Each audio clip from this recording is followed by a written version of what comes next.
Bonjour à toutes et à tous. Voilà, une fois n'est pas coutume, je vais m'exprimer en vidéo dans le cadre de la semaine de la sensibilité organisée par l'Observatoire de la sensibilité.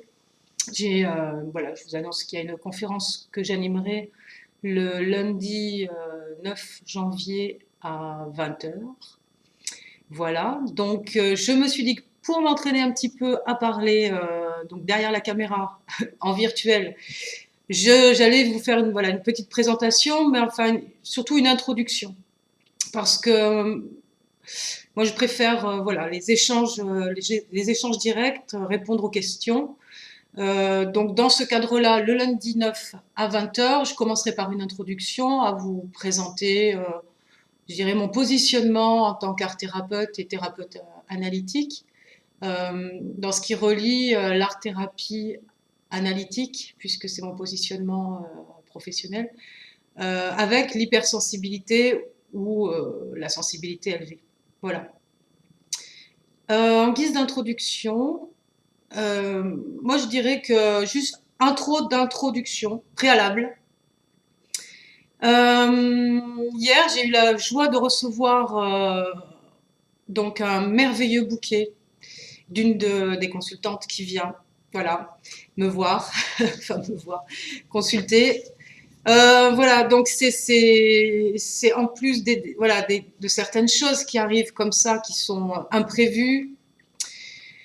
Tourner du côté de la couleur, d'une reconnaissance effectivement mutuelle qui n'amène ni flatterie ni rien d'autre que continuer à travailler ensemble. Voilà, le cadre n'est pas impacté par ces attitudes, ni par les chocolats, les Ferrero, les cartes, les mots sympas.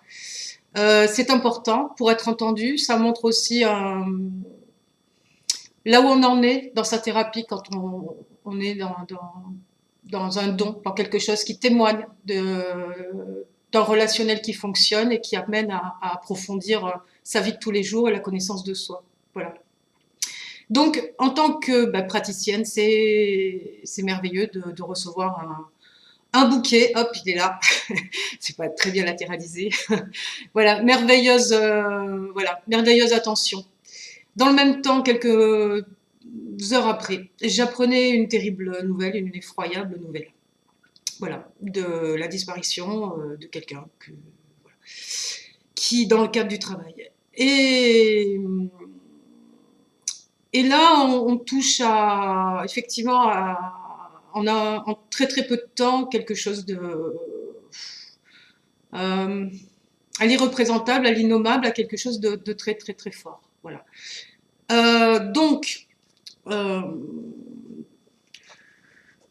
comment dire, moi, je dédierai la conférence de lundi à Monsieur G. Voilà.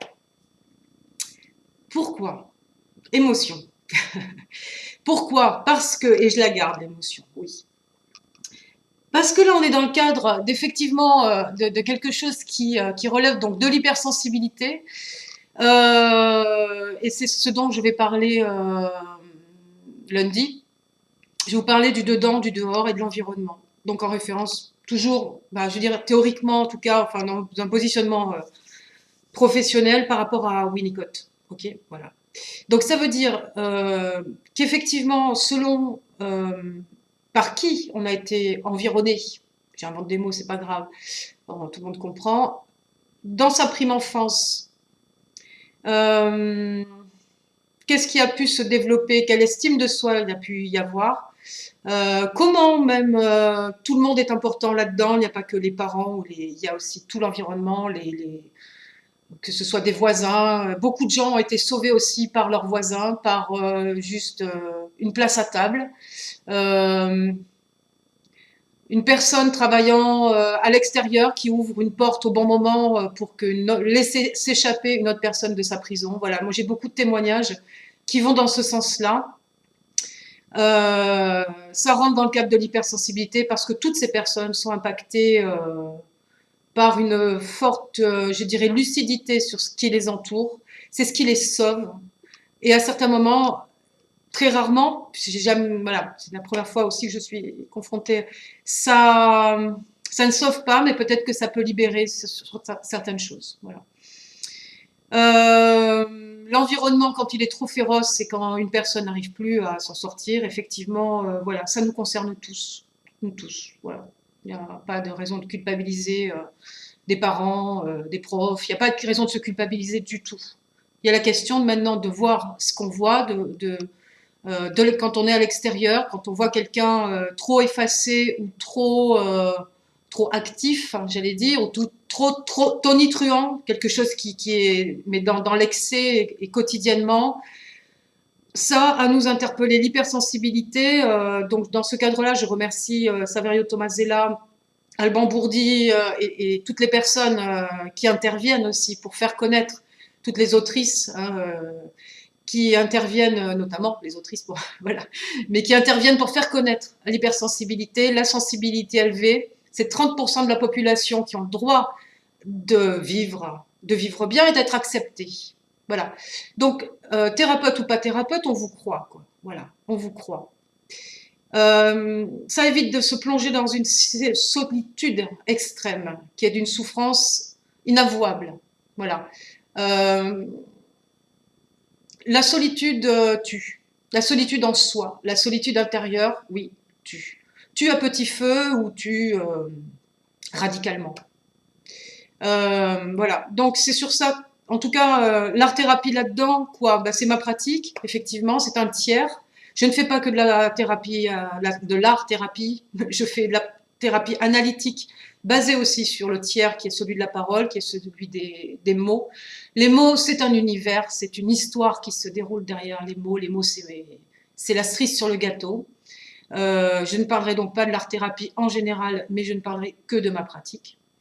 L'art-thérapie amène la thérapie analytique et l'art-thérapie selon mon positionnement, mais il y en a beaucoup d'autres qui sont très intéressants. Il faut juste trouver le sien et la personne avec qui on a envie de faire un bout de chemin. Ça permet de mieux se connaître. Donc, évidemment que quand on est prêt et quand on a la possibilité de le faire, parce que ça nous appelle, allons-y, quoi. Allons-y, jouons. Jouons avec les mots, jouons avec la matière. Essayons de tisser justement ces liens relationnels-là dans un atelier. Moi, j'appelle un atelier l'art-thérapie et la thérapie analytique, c'est l'atelier. C'est expérimental. C'est pas, je ne mets pas d'autres noms dessus, d'autres dénominations que le terme atelier parce que c'est un lieu d'expérimentation. Voilà. On s'essaye. On essaye un peu. Et on essaye à quoi? À faire confiance, à refaire confiance en soi, en l'autre. Voilà. Donc, il y a quelque chose qui se tisse de l'ordre relationnel, qui est à la fois comme la toile d'une araignée. C'est complètement fragile, complètement léger, fragile, et complètement solide et tenace parce que ça va résister à beaucoup de bourrasques de vent. Et cette araignée, tous les jours, elle retisse, elle retisse.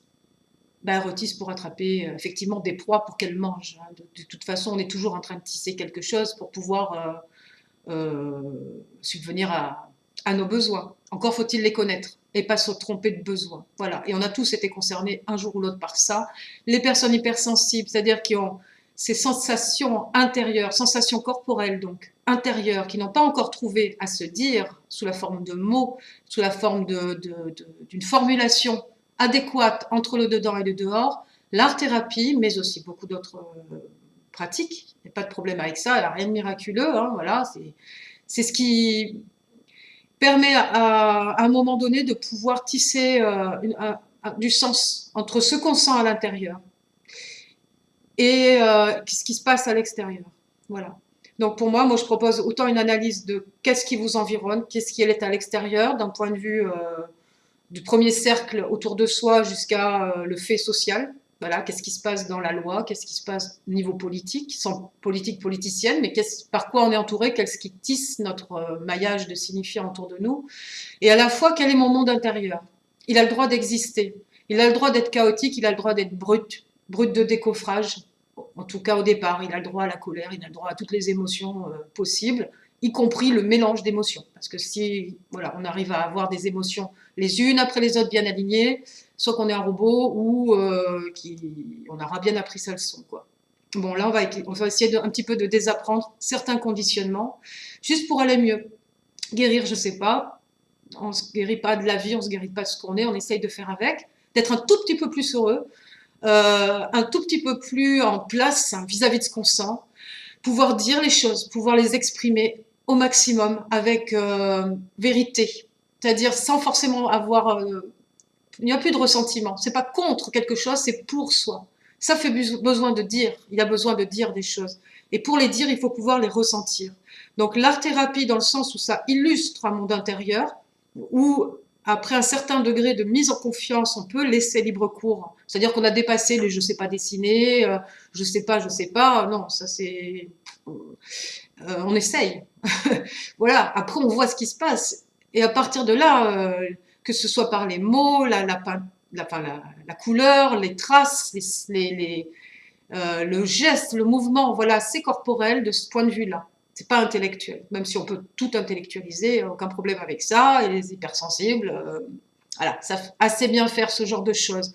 Mais l'idée, c'est d'essayer, c'est de faire, c'est de se mettre à l'ouvrage, comme l'araignée, tous les jours, elle tisse. Elle tisse des toiles. Avec la rosée du matin, c'est magnifique. Avec la lumière, c'est magnifique. Alors, on n'en sait rien comment l'araignée, elle voit les choses. Par contre, elle refait son ouvrage avec persévérance tous les jours.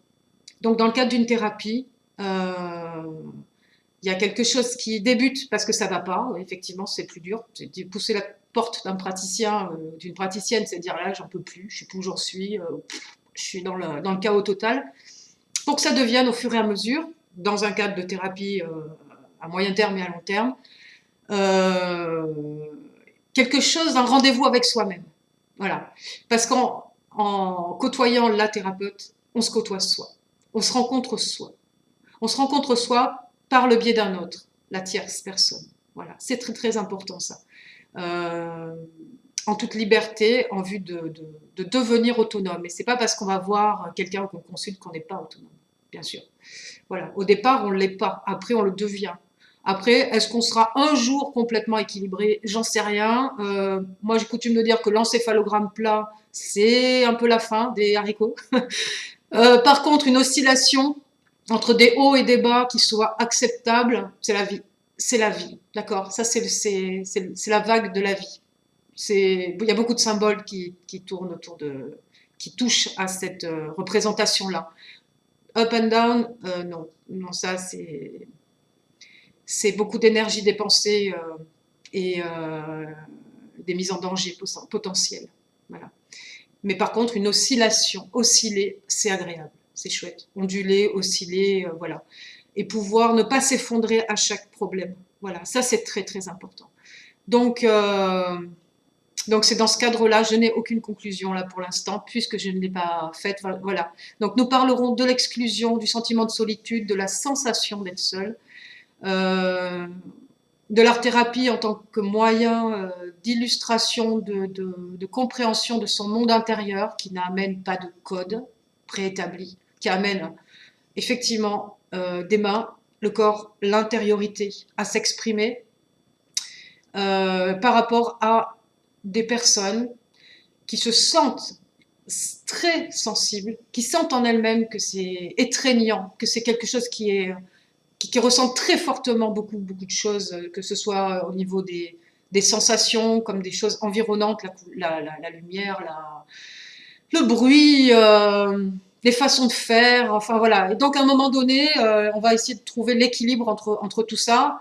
Quand on est hypersensible, le changement, ben, ça commence par soi, hein, voilà, ça c'est important, l'extérieur et l'extérieur. Et on va essayer de décrypter au fur et à mesure, mais qu'est-ce qui se passe autour de moi, voilà, pour trouver une façon de faire des filtres, d'accord, voilà, pour éviter de prendre les choses de façon percutante.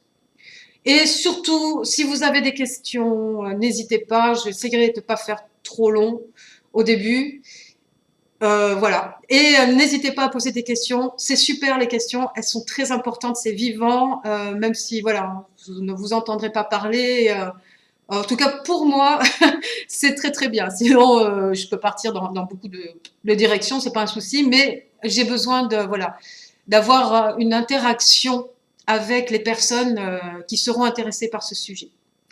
Voilà, donc merci de m'avoir écouté jusqu'au bout. J'espère vous retrouver lundi 9 janvier à 20 heures sur YouTube, sur le site, enfin la chaîne de l'Observatoire de la sensibilité.